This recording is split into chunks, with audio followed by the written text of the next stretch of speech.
नमस्कार दोस्तों, मैं हूं संतोष नाहाके और मेरे इस YouTube चैनल संतोष नाहाके में आपका स्वागत है। तो मेरे इस चैनल को आप लाइक कीजिए, शेयर कीजिए, सब्सक्राइब कीजिए इस वीडियो को भी और चैनल को सब्सक्राइब कर लीजिए। तो कल मैंने एक वीडियो बनाया था कि हिंदी भाषा पिछड़ रही है।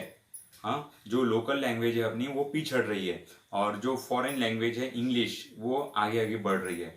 तो मातृभाषा, तो अभी न्यू जो एजुकेशन नीति है, हाँ, शिक्षा नीति, उसमें मातृभाषा जो है लोकल लैंग्वेज को मतलब प्रियोरिटी दी गई, प्राधान्य दिया गया है।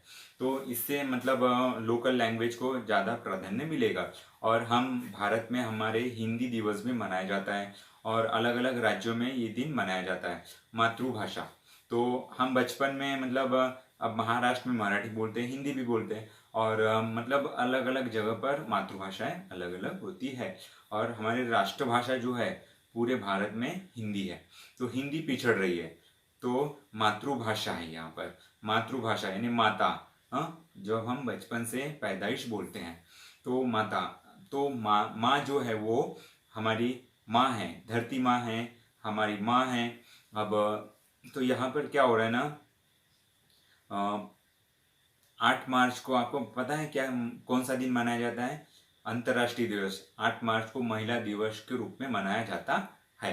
तो हमारे भारत में, और तो हमारे भारत में स्पेशली क्या होता है ना, महिलाओं को ज़्यादा सम्मान दिया जाता है। पर अभी अभी क्या हो रहा है इस समय में, हाँ, मतलब महिलाएं जो है वो पिछड़ रही है। पहले तो मैंने कहा था कि मातृभाषा हिंदी पिछड़ रही है, अब महिलाएं भी पिछड़ रही है। अब किस मामले में? तो हमने मतलब हमने प्रगति की है, प्रोग्रेस किया है टेक्नोलॉजी के इसमें।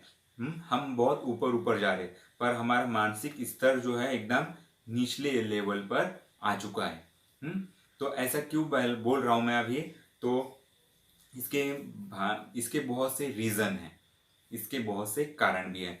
तो आपने देखा होगा कि आए दिन महिलाओं पर, लड़कियों पर, बच्चियों पर अत्याचार होते हैं।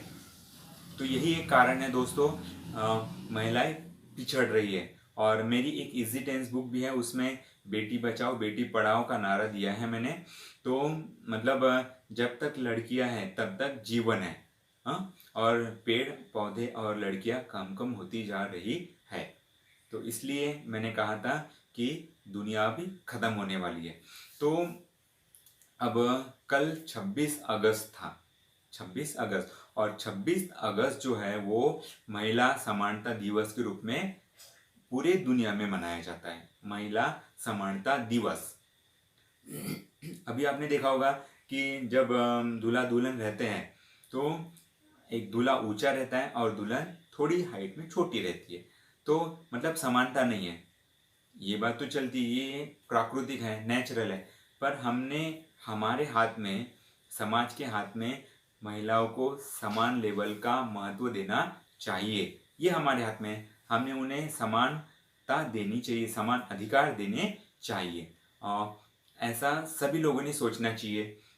पर यहाँ पर क्या होता है ना, जो पुरुष जात है, हम जात दो तरह की होती है, एक पुरुष जात और एक स्त्री जात। तो दोनों को समान नहीं कहा जाता।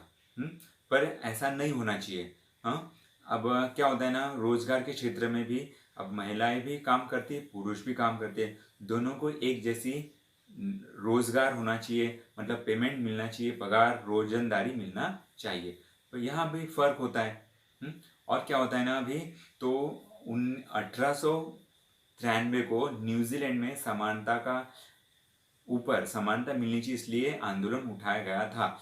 और अमेरिका में 20 अगस्त 1920 को, हाँ, 26 अगस्त 1920 को ये दिन मनाया जाता है और यहाँ पर आंदोलन हुआ था।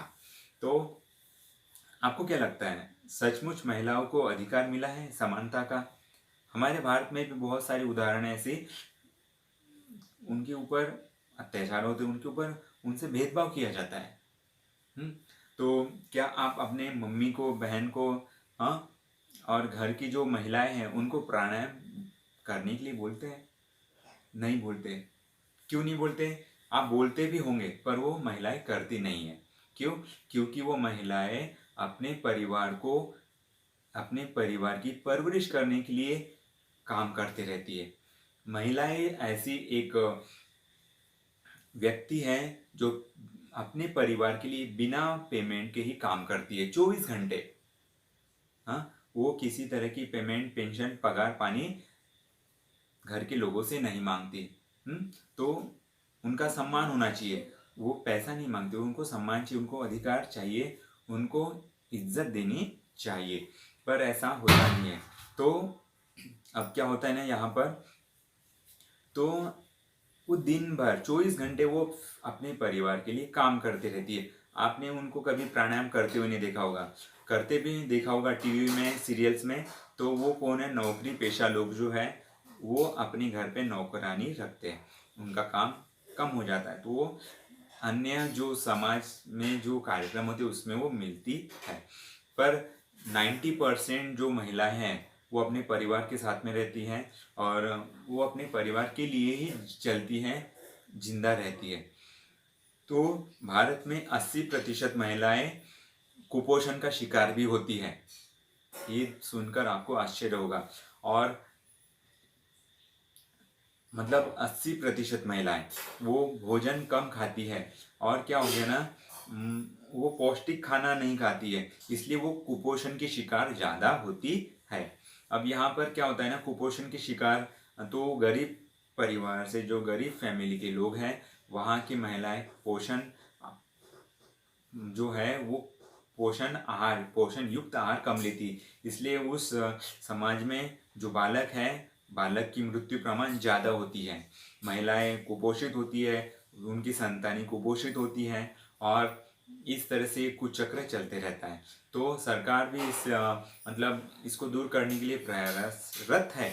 तो क्या होता है ना कि महिलाएं जो है गरीबी के कारण ऐसा करती है, तो उन्हें पौष्टिक आहार देना जरूरी है। उन्होंने मतलब पौष्टिक आहार के साथ साथ में उनको बहुत सारा समय देना जरूरी है, उनको जागरूक करना जरूरी है। तो ऐसी बहुत सारी चीज़ें आर्थिक, सामाजिक, राजनीतिक और मतलब इतनी सारी जो फील्ड है, जो स्टेज है, इसमें उन्होंने समानता देनी चाहिए। और भारत में भी अभी क्या हो गया ना, 33% उनको आरक्षण है, 33%।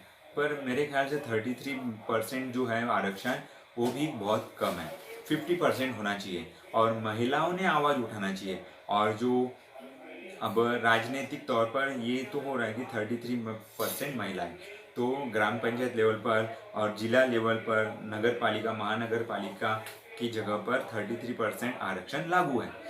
ये 50% कब होगा? समानता का अधिकार होना चाहिए महिलाओं के लिए। तो आपने बहुत सी जगह पे देखा होगा कि महिलाओं की कोई सुनता नहीं है, उनके घर के लोग नहीं सुनते हैं। तो उनको कमज़ोर माना जाता है। हाँ, तो उनकी सुनना ज़रूरी है, क्योंकि कहा गया ना, एक सफल व्यक्ति के पीछे एक किसी महिला का हाथ होता है।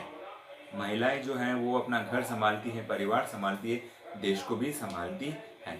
और भारत में ऐसी बहुत सारी मतलब गिनी चुनी महिलाएं जो नेशनल लेवल पर अपना नाम, महिलाओं का नाम ऊंचा कर रही है। तो उनको मतलब पोषण आहार मिलना चाहिए। और क्या हो रहा है ना अभी, मतलब जो एजुकेशन के फील्ड में भी लड़कियां जो है वो लड़कों से बहुत आगे है। और महिलाओं की, लड़कियों की सहन शक्ति बहुत ज़्यादा है।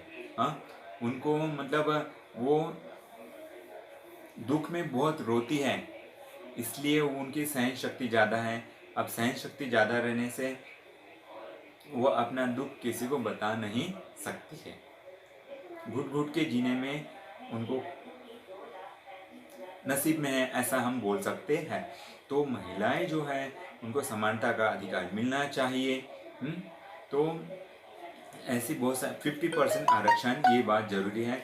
उनको राजनीतिक तौर पर अधिकार मिलना जरूरी है, शैक्षणिक तौर पर भी। अब महिलाएं पहले पढ़ती नहीं थी, तो सावित्रीबाई फुले जो है एक महिला ने पूरे महिलाओं को शिक्षित करने का जिम्मेदारी ली, सावित्रीबाई फुले। तो उनका भी आभार है। उनका जज्बा था। तो उनको किसने आगे किया? ज्योतिराव फुले ने, ज्योतिराव फुले। तो योग शिक्षण महर्षि ज्योतिराव फुले उन्होंने उनको आगे किया। तो प्रणाम उनको भी। तो महिलाएं आगे आए, अच्छा पोषण ले, अच्छा फलाहार ले। तो अब ये क्या हो रहा है ना कि गरीबी, अभी कोरोना के पहले भारत में बहुत गरीबी थी, तो पोषण आहार नहीं मिलता था। अब ज़्यादा गरीबी आ गई है। हाँ, तो अब उनकी ज़्यादा मतलब चिंता करना बहुत ज़रूरी है। तो मेरा वीडियो अच्छा लगा होगा तो लाइक कीजिए, शेयर कीजिए। Thanks for watching my